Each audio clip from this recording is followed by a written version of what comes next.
Simon Wi Rutene, proud to be Māori. Simon was a trailblazer in a non-traditional sport. I really enjoyed it, the thrill-seeking part of it. I just absolutely loved it and was addicted.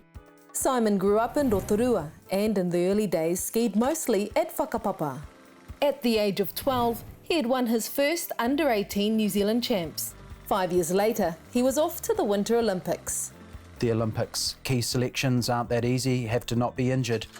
16 years old, coming out of high school, and I made the selection, went to Sarajevo, 1984.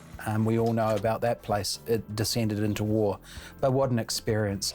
He competed in 3 more Olympics after that, but it was his achievements here in Aotearoa that mattered most. Greatest moment, probably decade undefeated champion of New Zealand, and just shortly after Rupahu erupted. In a sport where Māori were rarely seen, Simon was inspired by his taha Māori. That was everything. I was representing not just New Zealand, but I was representing our tūpuna, our whānau. It was the connection with the whenua. It wasn't an artificial forcing a technique, it was just being at one in the elements, and that's a big difference. I only ever wore the moko twice. First time I won the national championships, and then the second time I wore it was to close off a decade undefeated as a New Zealand champion.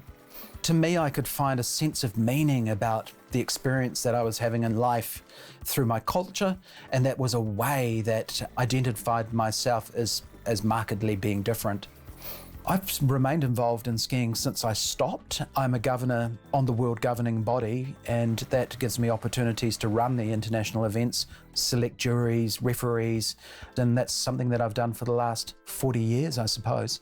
Simon Wi Rutene, proud to be Māori.